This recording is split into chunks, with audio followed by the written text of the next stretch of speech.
The San Francisco Giants' Jonathan Sanchez has had an up-and-down season, to say the least. He was 2-8 on the season, had spent the last 3 weeks in the bullpen, and has been the subject of trade rumors. But all that was forgotten on this one Friday night. Sanchez taking the hill in place of the injured Randy Johnson. In the first, Tony Gwynn Jr. going to go down swinging. Then it's Kevin Kuzminoff who's the victim. Sanchez was perfect through 7. Jump ahead to the 8th, 1 out, still perfect. Chase Headley's chopper to third. Juan Uribe, though, can't handle it. That's going to allow Headley to reach. Perfect game over, but Sanchez would get out of the inning unscathed. In the 9th now, 1 out, just 2 outs from a no-hitter now.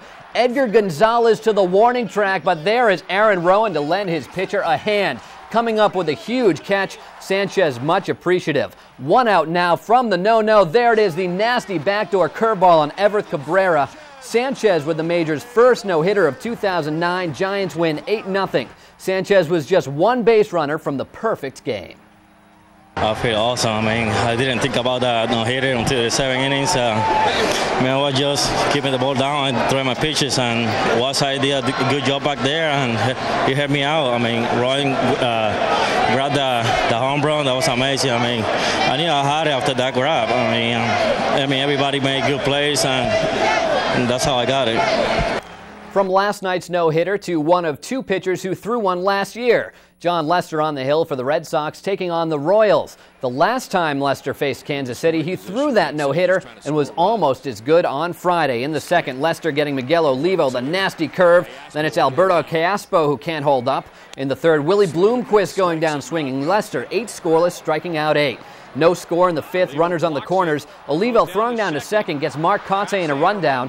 First baseman Billy Butler going to try and get Jacoby Ellsbury at the plate.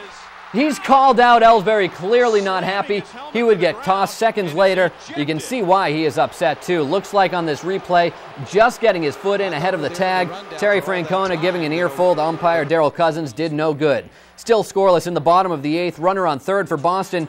Dustin Pedroia, the American League reigning MVP, drilling one off the left center field wall. Aaron Bates strolls home. That would prove to be the only run of the game. Red Sox win 1-0.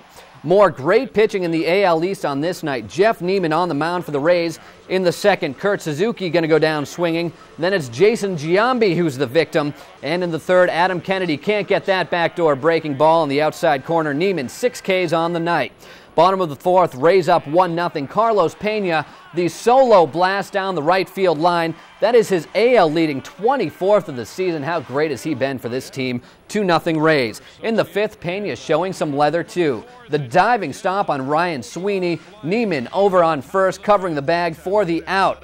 In the 7th now, more Rays offense up 4-0. Evan Longoria providing some insurance. The solo shot to left center, his 17th of the season. Rays win this one 6-0, remain 4.5 behind the Sox in the AL East.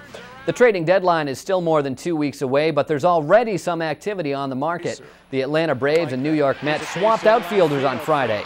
Jeff Francoeur will be heading to the Big Apple. Ryan Church going south. Church is hitting .280 with 2 home runs and 22 RBIs, but the 30-year-old was slowed last year by 2 concussions. Meanwhile, the 25-year-old Francoeur is hitting .250 with 5 homers and 35 RBIs. The Mets also received $270,000 as part of the deal to equalize salaries.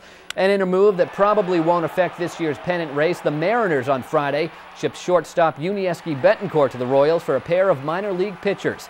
Betancourt is hitting just .250 this year and has been on the disabled list since late June.